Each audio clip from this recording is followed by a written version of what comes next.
So today we are going to discuss on about anesthesia and the different drugs that is used for the anesthetic purpose in case of fish and shellfish. So what is anesthesia? क्या कोई बोल सकता है? हम लोग जब anesthesia बोलते हैं तो what do you understand about the term we use generally anesthesia? What does it mean? Generally, anesthesia is a process or procedure in which a drug is used, or anesthesia is a procedure or act of providing sensation free relief from pain producing procedures. क्या मतलब हुआ इसका कि anaesthesia जो है कोई भी process जहां पर हमको पेन रिलीफ प्रोसीजर से और सेंसेशन को लॉस कर दिया जाता है, इसी को हम लोग एनेस्थेटिक बोलते हैं. It is the sensation free relief from pain producing procedures. यदि हम लोग डिस्कस करें देन एक चीज मन में आती होगी कभी कभी, analgesics and anaesthetics. Even though in your day to day life, even if you are suffering from any kind of ache like toothache and any systemic ache, so generally what you prefer is the analgesic tablets, isn't it? But anesthesia is provided where? It is provided when the surgical intervention is supposed to be carried on. ठीक है ना, कहीं surgical intervention चल रहा है या फिर हमको एम्बुलेंस से कहीं और लेके जाना हो किसी पेशेंट को, तब हम लोग क्या करते हैं, एनेस्थेटिक प्रोसीजर का यूज करते हैं. इट मींस लेकिन तब फिर हमें ये भी समझना होगा, we have to understand both of the term, that is the analgesic and the anaesthetic. What is the different then, what is the difference in both of these terms? So when we discuss about the anesthetic, it is the loss of physical sensation. It is the loss of physical sensation with or without loss of consciousness. ठीक है? But if we talk about the analgesics, it is a kind of pain relief without loss of consciousness. यानी analgesics में क्या करते हैं, pain relief होता है लेकिन आपका कॉन्शसनेस लॉस नहीं होता है. But in case of anaesthetic हमारा फिजिकल सेंसेशन लॉस होता है कॉन्शसनेस के साथ साथ. यहाँ पे जो स्टिमुली होती है, जो सर्जिकल इंटरवेंशंस में कहीं कटिंग करना है, सर्जिकल प्रोसेस करने हैं, तो क्या होता है, वो जो स्टिमुली होता है वो स्टिमुली पे एक्ट करता है. वो रिसेप्टर जो है वो आपके साइनेप्टिक रिसेप्टर को मैसेज नहीं कर सकता है. तो ये होता है एनेस्थेटिक. लेकिन एनाल्जेसिक्स में क्या करते हैं, ये पेन रिलीफ करता है लेकिन आप कॉन्शियस होते हो. यानी यदि आपको टूथेक हो गया, आप कोई दवा लिए, पेट दर्द हुई, आप एनाल्जेसिक टेबलेट लेते हो या दवाएं लेते हो, तो क्या होता है, आप कॉन्शियस रहते हो. ठीक है, आपको नींद नहीं आती, आप कॉन्शियस रहते हो, लेकिन आपका जो पेन है वो रिलीफ हो जाता है. तो इसको हम लोग क्या बोलते हैं, analgesics. So you can write the definition that analgesics are the pain reliever without loss of consciousness, or analgesia is a process or procedure from the pain relief without loss of consciousness and without total loss of feeling or movement. So this is the analgesia. But when we talk about the anesthesia, it is a loss of physical sensation. It is a loss of physical sensation with or without loss of consciousness. So there is a sharp difference between the analgesics and anesthetics. So what is analgesics? Analgesics are the drugs which provides analgesia, and anesthetics are the drugs which gives anesthesia to an animal, okay, which are capable enough to reach an animal in an anesthetical position, is anesthetic drug. So anesthesia is a process, analgesia is a process, and the drug relate with both of these two processes is called respectively analgesics and anesthetics. Got? So if you have any confusion, you can ask. Otherwise, we can. Anaesthetic तो temporary होगा मगर sir. Yes yes, ये सभी temporary होते हैं. Anaesthetics मतलब क्या होता है? बेहोश कर देना. एनेस्थेटिक इज अ प्रोसेस, ठीक है. या हम लोग ट्रांक्यूलाइज जिसको बोलते हैं, ठीक है, ट्रांक्यूलाइजेशन जिसको बोलते हैं, या एनेस्थेटिक्स जिसको बोलते हैं, these are the drugs that are generally used for making individual calm and sleep. Got? Yes. Sedation भी इसी के अंदर आएगा सर. सब चीज है. Sedation is a first stage of anesthetic process. Okay, so we will see.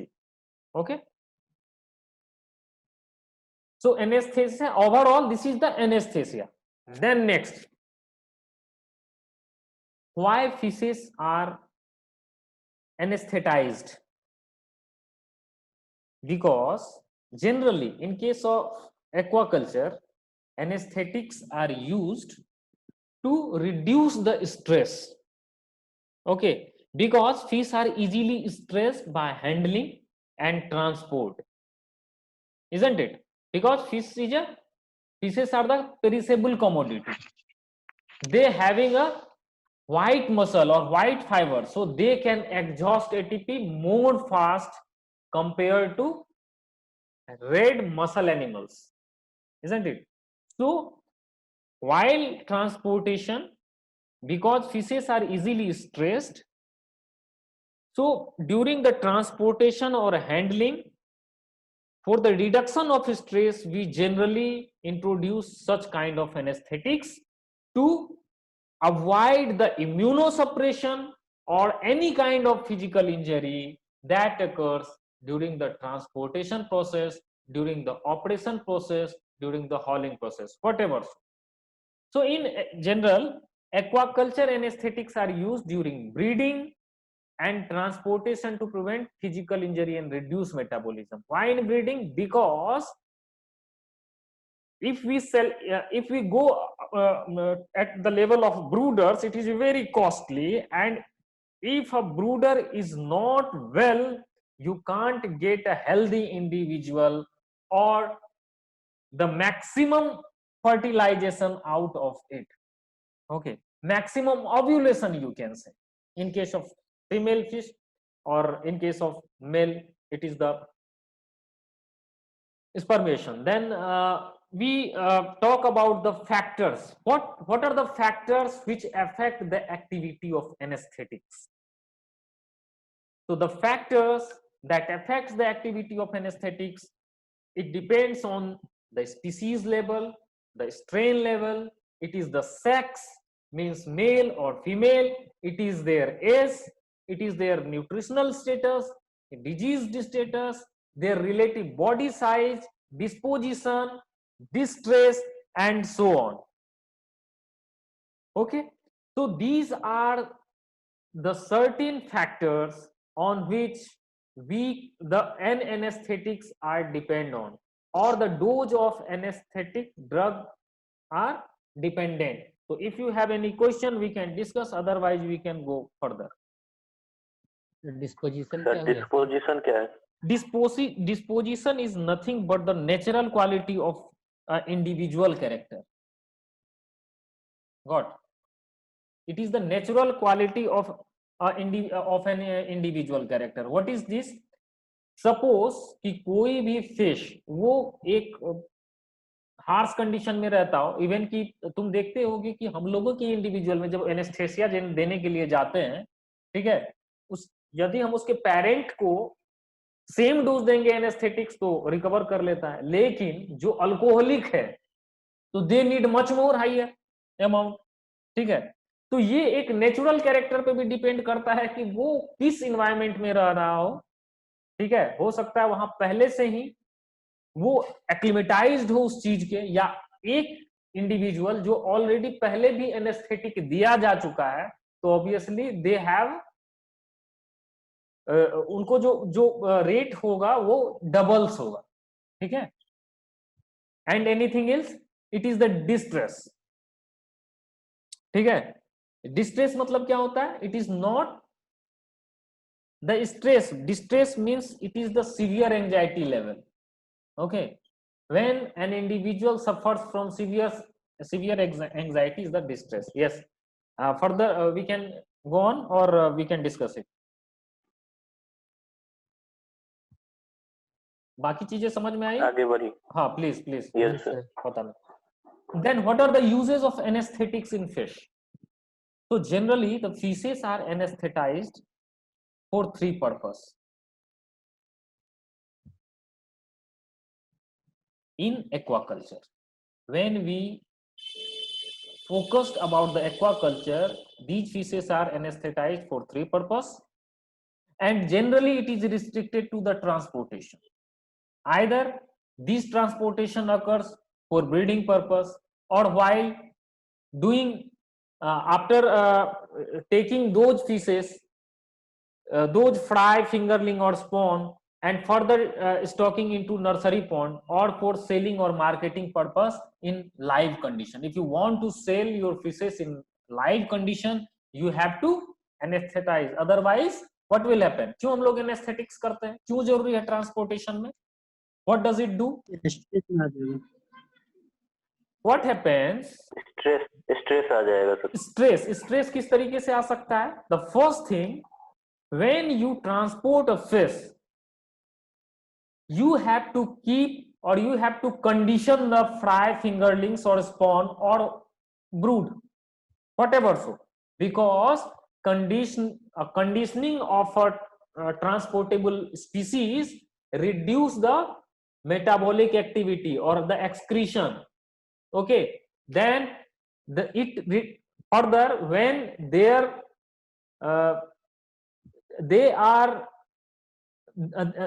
are conditioned, they excrete less compared to the brooder or the spawn collected from the wild or collected from a pond, okay. First, second ये सब thing, fix time के लिए होगा ना? हाँ सब fix time के लिए ना दे सकते हैं, इतना देर के लिए? सब डिस्कस करेंगे वो सब अभी, है ना। अभी हम लोग डिस्कस कर रहे हैं कि एनेस्थेटिक्स का प्रोसेस जो है वो जनरली हम लोग क्यों करते हैं। जब हम लोग कोई ट्रांसपोर्टेशन में जाते हैं तो उसको शांत रहते हैं, उसको काम रखते हैं कि वो क्या करे, उसका मेटाबॉलिक एक्टिविटी कम से कम हो। तुम जब सोते हो तो भूख लगता है? Have you no felt? Sir. No. 12 घंटे होते हैं रात में ना। यदि रात को हम लोग ओवरऑल देख रहे हैं, लेकिन 8 घंटे भी हम लोग सोए हुए होते हैं तो भूख लगता है? नहीं लगता है। लेकिन 8 घंटे दिन में भूखे रहोगे तो भूख लगेगा ना। Yes sir. It means that our metabolic activity also arrests when we sleep, isn't it? So our main aspect is to arrest the metabolic rate at certain extent. Complete arrest नहीं कर सकते हैं, लेकिन some extent, certain extent तक उसके metabolic activity को हम लोग arrest कर लेते हैं। तो metabolic activity यदि arrest हो गई तो फिर क्या होगा? जो फर्दर आपका जो फीकल एक्यूमुलेशन है with in a tank, with in a transportation tub, it will be reduced. And when it will be reduced, again the second thing, when metabolic rate will be arrested, your fecal accumulation will be less, your dissolved oxygen level, because again ventilation will be less, isn't it? जब तुम सोते हो तो सांसें धीमी हो जाती हैं, चलनी हो जाती है ना। जब फिश भी स्लीप करेगा तो उसकी भी जो गीलिंग एक्टिविटी होगी, रेस्पायरेशन होगा, वो धीमा हो जाता है, ठीक है। तो oxygen demand will be less, okay.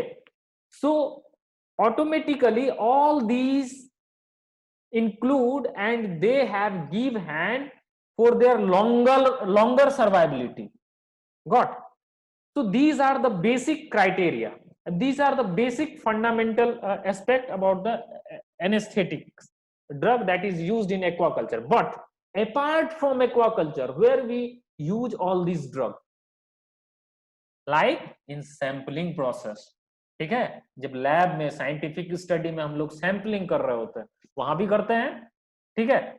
लेकिन जब हम एक्वाकल्चर की बात करें, इसलिए हमने बोला कि it is restricted to transportation in aquaculture. Aquaculture में ये ट्रांसपोर्टेशन में ही लिमिटेड है। आइदर ट्रांसपोर्टेशन कहाँ पे हो, तो भैया ब्रूडर का ट्रांसपोर्टेशन हो रहा हो, या कोई फ्राई या फिंगरलिंग का ट्रांसपोर्टेशन हम कहीं कर रहे हो, या फिर ये हम लोग कोई भी लाइव फिश हमको मार्केट में पहुंचाना है तो उसको जो है हमको मार्केट करना।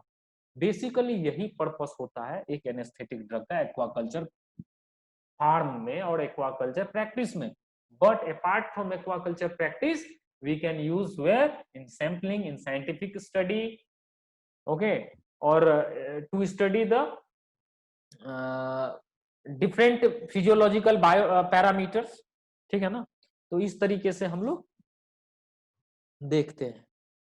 अब जनरली कॉमनली यूज्ड एनेस्थेटिक्स जो है वो क्या क्या, अच्छा लास्ट वाला क्लियर था, कहीं किसी को और कुछ डिस्कस करना है? Yes please. Okay, I will move, you just tell me if you have any problem meanwhile. So commonly used anesthetics are MS-222,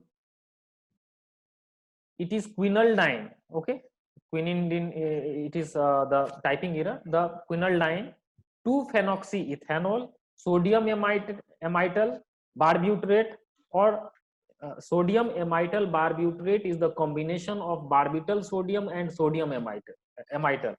So then it is the next benzocaine, metomidate. Metomidate is also used in human medicines as an anesthetics. Clove oil, you are knowing well, clove oil को लौंग तेल भी बोलते हैं, जो हम लोग दांत दर्द में हम लोग यूज करते हैं. Ketamine is a drug that is used, बहुत सारे जो ड्रग एडिक्ट होते हैं वो भी केटामिन जो है वो यूज करते हैं. Then chloral hydrate, novocaine, aqueous. Okay, so aqueous, this was generally aqueous is the anesthetic that is patented by New Zealand. I think Seafood Research Lab is there, so they have patented this aqueous. So aqueous nothing but it is the combination of two chemical. One is the polysorbate and another one is, I am forgetting. Let's see if I will remind the name, I will let you know. So what are the stages of anesthesia? Now the last question you had asked about the anesthesia. Okay, so how anesthetic, जब हम लोग anesthetic बेहोशी की अवस्था में पहुंचते हैं ना, तो उसके पहले क्या क्या होता है. जैसे सीडेशन हो गया, एनेस्थेसिया हो गया, जो तुमने गूगल में देखा भी सीडेशन, isn't it? तो सीडेशन क्या होता है अमरते. अब हम लोग आते हैं, तो sedation is the first stage of anaesthesia. The difference between anaesthesia is a long procedure. Okay, so sedation is a stage of anaesthesia in which generally motion and breathing reduced, यानी आपका मोशन अरेस्ट हो जाता है, आपकी जो सांस लेने की गति होती है वो धीमी हो जाती है. It is called sedation. तो some of the drugs are sedatives, हम लोग सीडेटिव्स यूज करते हैं या anaesthetic. So this condition is called sedation. Got? Now clear? Yes please. तो गूगल पे वो सीडेशन में सिर्फ एनेस्थेसिया लिखेगा, लेकिन जब हम लोग एनेस्थेसिया के बारे में बात करेंगे तो this include 4 stages. The sedation, the second one is anaesthesia, the third one is surgical anesthesia, and fourth is death. Death means the stage 4 is point of no return. इसलिए मेडिकल साइंस में भी, medicine में भी, यदि तुम्हारे कोई friends होंगे तो उनसे पूछना कि they are doing specialisation in anaesthetics. Okay, वो जो एनेस्थेटिक में होता है ना, स्पेशलाइजेशन होता है उनका. और इवन की एनास्थेसिया और एनाल्जेसिक्स जो होता है वो पर्टिकुलरली उसके एक हेल्पर होते हैं. Specific, it is specific science. What kind of dose, what kind of drug it will require for specific surgical intervention. Got? So this is the difference. तो सीडेशन में हम लोग generally anaesthesia are classified into 4 stages. This is the 4 stage. The first one is sedation, when motion and breathing reduced. In the second one, which is called anesthesia, it is, so anesthesia is a, literally it is the term which reciprocates the partial loss of equilibrium that is reactive when it is, that is reactive to touch the stimuli. Got? So anesthesia is what? Anesthesia is a partial loss of equilibrium. It is not a total loss of equilibrium. And what does it do? It just limit the stimuli to recept, to percept the pain. Got? Then surgical anesthesia. What is surgical anesthesia? Now the third stage is surgical anesthesia. It is the total loss of equilibrium, no reaction to touch stimuli. Okay, it is the total loss of equilibrium. इसलिए surgical intervention में यदि कहीं पर भी doctors कहीं surgical process carry on कर रहे होते हैं तो पेशेंट को कुछ पता नहीं चलता. And the fourth stage is a point of no return, means death. If furthermore, if the drug dose is much more higher amount, okay, if the timing of anesthetic drug is more than a required period, then it will lead to death also. So you know that point of no return, when it will happen, when the breathing will stop. Okay when हम लोग clinical death बोलते हैं उसको, ठीक है ना. Then जब जिस तरीके से हम लोग ये डिस्कस कर रहे थे कि एनेस्थेसिया में 4 स्टेजेज होते हैं, तो प्रोबेबली आप लोगों को याद हो गया होगा, आप बिना स्लाइड देखे वो बता सकते हो. This is the first one is sedation, when where the motion and breath is reduce. ठीक है. सेकंड क्या है? Anaesthesia, partial loss of equilibrium. इसलिए यदि तुमसे कोई पूछेगा कि which kind of anesthetic drug we should use or when to use, so the anesthetic drug what we use, it must reach at the stage of stage 2, है कि नहीं. Stage 2 में पार्शियल लॉस ऑफ इक्विलिब्रियम करे, वही ना चाहिए हमको. या सर्जिकल एनेस्थेटिक करेंगे तो वो क्या होता है, this is the very critical position where even a slight changes or slight little variation in the dose can lead to the death or death. Okay, so why this is very specialized. Now we will discuss about the stages of recovery in fish. अब recovery में भी क्या होगा, आप क्या करते हो, अब एनेस्थेटिक आपने डाल दिया, एनेस्थेटिक डालने के बाद आप फिश को क्या करते हो, जैसे ही आप उसमें से आप उस फिश को ट्रांसफर करोगे फ्रेश वाटर में, slowly the first recovery stage you will get. आपने स्ट्रेस लेवल में भी देखा होगा क्या होता है, यदि कोई मॉर्बिड फिश हो तो वो क्या होता है, body is immobilised but opercular movement just starting, means उसकी अपर कूला गिलिंग होती रहेगी.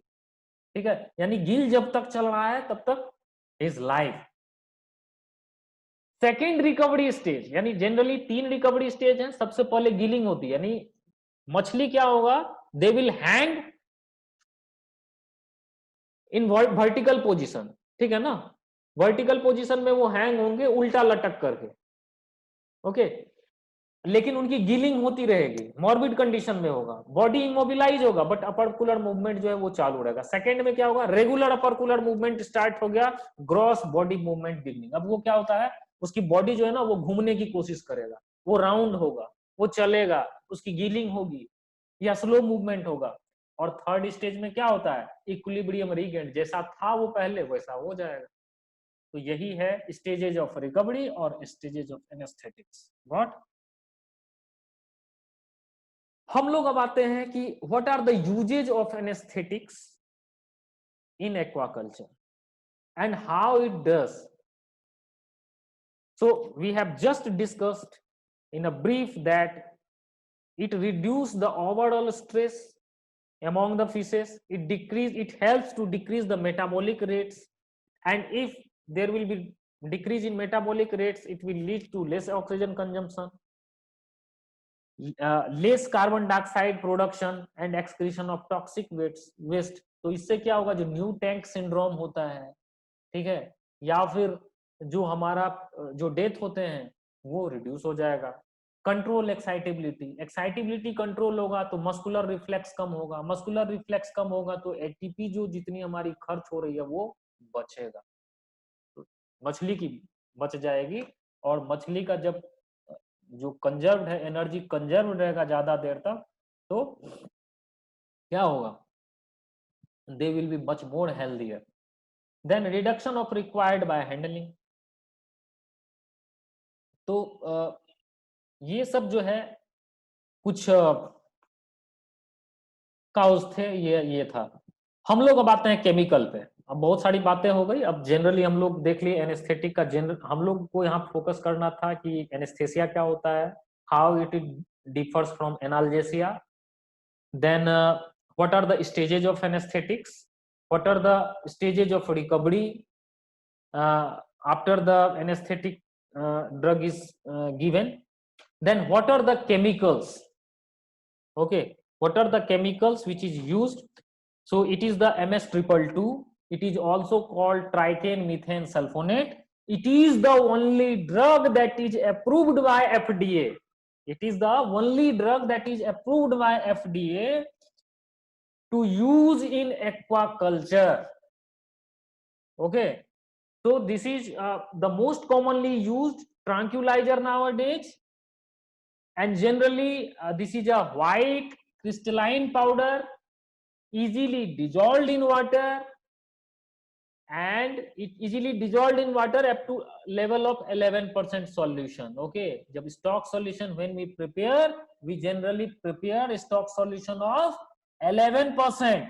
It is a white crystalline powder.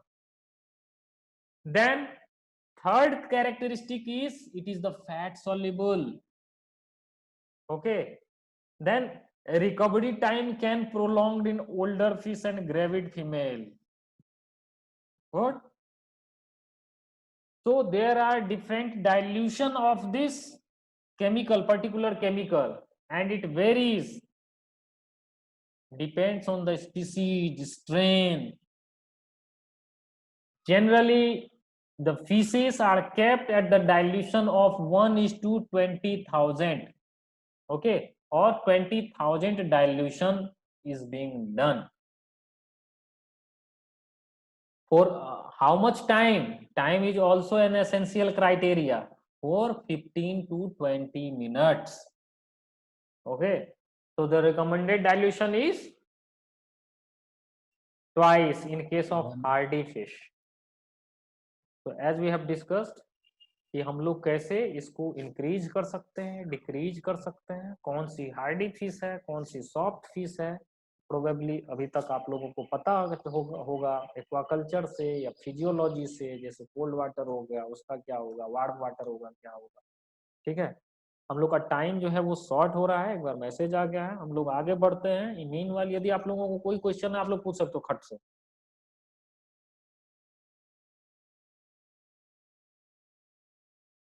Actually क्या है ना, हम लोग सोचते नहीं है एप्लीकेबिलिटी पॉइंट ऑफ व्यू से, इसलिए तुम लोगों को जो है ना क्वेश्चन नहीं आता, सोचो सर कि कैसे यूज करें। 1:20,000 दिया गया। हाँ 1 क्या है सर वहाँ पे? 1 ml होगा या? यदि 1 ml करोगे तो उसका कितना भाग देना पड़ेगा, 20,000वां भाग देना पड़ेगा, ठीक है। यानी 20,000 यदि 20 उसको उल्टा कर दो, ठीक है, 20,000 लीटर यदि पानी रहेगा तो कितना डाल, सॉरी यस 1 लीटर पानी में का कितना भाग देंगे हम, 20,000, या सिंपली इसको उल्टा कर दो, 20,000 लीटर रहेगा तो कितना लीटर लगेगा, 1 लीटर। व्हाट? यस यही है सर ये डोज है ना, मतलब 1:20,000, तो 1 पार्ट हो गया ड्रग्स का। गुड, हाँ 1 पार्ट ड्रग का, ओके 20,000 नहीं, 1 into 20,000 डाइल्यूशन, 1 पार्ट वाटर हुआ, 20,000वां पार्ट जो है आपका डाइल्यूशन जो आप बनाओगे, जैसे Drugs 1 का। लीटर आप बनाए तो 1 लीटर में उसका डिवाइडेड बाय 20,000, 1 लीटर में कितना ml, 1000 ml, 1000 ml को डिवाइड कर दो 20,000 से, कितना आया? तो लगभग उतना ml हो जाएगा आपका। 1000 डिवाइडेड बाय 20,000, 1000 कट गया, 1/20 हो गया, ठीक है। तो इस तरीके से आप लोग निकाल लो। देन हम लोग आते हैं, इसका जो ट्रेड नेम है फिनक्वेल है, फिनक्वेल ट्राइकेन मीथेन सल्फोनेट को ही बोलते हैं। फिर हम लोग देखते हैं कैसे हम लोग कर सकते हैं, कैसे करते हैं, इसी का रिप्रेजेंटेशन है कि मिथाइन सल्फोनेट, मछली लीजिए, डालिए टैंक में, अब टैंक में मिथेन ट्राइकेन मीथेन सल्फोनेट वो डाल दीजिए, मछली क्या हो गया कि भैया आराम से जो है वो चित्त हो गया और आराम से आप उठा लीजिए उसको। नेक्स्ट आते हैं हम लोग क्विनोलाइन पे। Quinoline is a toxic liquid which is must be handled with care. The characteristic of this drug is this is yellowish or oily liquid with limited water solubility. Okay,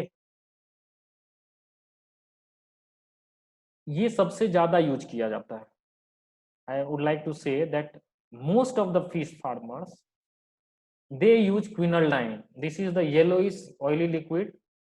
Okay, and why they use? Because this is very cheap chemical, but this is not approved by FDA. ठीक है।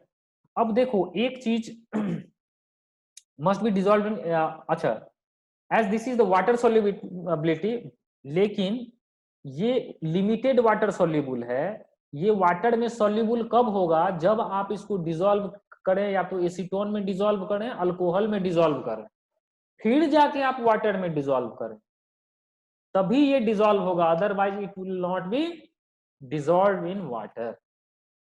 तो ये reason है। इसके बाद फिर देखते हैं जनरली जो जैसे बहुत लार्ज वॉल्यूम ऑफ वाटर है, वहां पे जनरली ये चीज ये यूज होता है, क्योंकि ये बहुत फास्टर रेट में काम करता है, चीप भी है, बहुत फास्ट भी है, और इसके यूज करने पर क्या होता है कि मस्कुलर कॉन्ट्रैक्शन थोड़ा बना हुआ रहता है, एक चीज है। देन डाइल्यूशन रेट जो होगा इसका कितना होगा? 1:40,000 होगा। When such opercular activity happens, fish should be immediately transferred to high oxygenated water. ठीक है, तो आप देखें कि अपर कूलर एक्टिविटी को भी आपको देखना है। यदि बिल्कुल बंद हो रहा हो तो तुरंत आपको कहाँ करना है? तुरंत उसको ऑक्सीजन, हाईली ऑक्सीजनेटेड वाटर में आपको उसको डाल देना चाहिए। इसके बाद नेक्स्ट केमिकल जो है 2-फेनॉक्सी इथेनॉल है, बहुत ही रिसेंटली इंट्रोड्यूस्ड है। These are soluble in water, free soluble in ethanol. Then these are also bactericidal and fungicidal, and generally these agent is used for just surgical intervention, even in case of fishes also. तो 2-फेनॉक्सी ethanol जो हम लोग use करते हैं, यदि कोई cell culture या कुछ उस तरीके का हम लोग प्रोसीजर कैरी कर रहे होते हैं जहां पे हमको बैक्टीरिया या फंजीसाइडल को ट्रीट करने के लिए भी यूज किया जाए, तो हम लोग इसका भी यूज कर सकते हैं। ओके, देन चौथा है सोडियम एमाइटल बारब्यूटरेट। जैसा कि हम लोग ने देखा था, sodium amytal was different and barbital sodium जो है वो अलग था, तो इन दोनों का कॉम्बिनेशन ही है सोडियम एमाइटल बारब्यूटरेट। ये जो है सबसे ज्यादा ड्रग ट्राई मतलब किया गया अभी तक, जो ट्रांसपोर्टेशन के लिए यूज करते हैं। लेकिन हम अभी बोले आपको, जनरली हमारे कॉन्टिनेंट में भी देख लेंगे तो क्विनोलिन जो है वो मोस्टली यूज करते हैं, जो वेस्ट बंगाल में है, ऑर्नामेंटल फिश के ट्रेड के लिए, ट्रांसपोर्टेशन के लिए। जो इनका सोडियम एमाइटल का जो डोज है वो 21 से 28 मिलीग्राम पर लीटर है। और जनरली ये फ्राई के लिए, छोटे छोटे मछलियों के लिए यूज किया जाता है। फिर इसके बाद नेक्स्ट है clove oil. Clove oil sir ये सोडियम अमाइटल सर इंजेक्शन के लिए है लिखा हुआ है सर। सोडियम एमाइटल बारब्यूटरेट जो है वो इंजेक्शन ही नहीं, हम लोग ट्रांसपोर्टेशन के लिए भी यूज करते हैं। ठीक है, ओके सर, वो डाइल्यूट करने के बाद। Yes yes yes, what where it is written injection, it is one of the most tried drugs used. इसके बोतल पर लिखा हुआ है सर, वो छोटा सा leave it, it is no actually हम लोग जो इंजेक्शन यूज करते हैं ना, इंजेक्शन मीन्स होता है Yes, to sir. Reach the effect of this drug, to ascertain the bioavailability of drug at the level of 100%. ये जो Okay. है, हाँ ये जो है आपको हम 100% इसको पहुंचाएं, हमको तुरंत एनेस्थेटिक पहुंचाना है। जो ह्यूमन के केस में जब होता है ना, तो वहां पे जनरली ये जो आप लोग जितनी भी दवाइयां देख रहे हो, इवन की ह्यूमन के भी केस में यूज करते हैं, ठीक है, बट एप्लीकेशन दूसरा है। हमारा एप्लीकेशन हमेशा पानी में होगा, ठीक है। Yes, sir. Okay, Okay, sir. then we discuss about the clove oil. So it is the used from a longer period. जैसे दांत दर्द हो जाता है, आप लोग देखते होंगे, या तो लौंग रख लेते थे पहले, दादी माँ बोलती थी, तो लौंग कुछ नहीं, उसका जो तेल होता है that acts. So the major constituent इसका होता है यूजिनॉल, आप लोग जानते होंगे बहुत अच्छे से। यूजिनॉल इसका कंस्टिट्यूएंट है। हाँ यस, याद आया, अभी आप लोग को एक्वी-एसटीएम बोले थे, तो एक्वी-एस जो है वो New Zealand sea food research lab से ही बना हुआ है, और उसके 2 कंपाउंड होते हैं उसमें।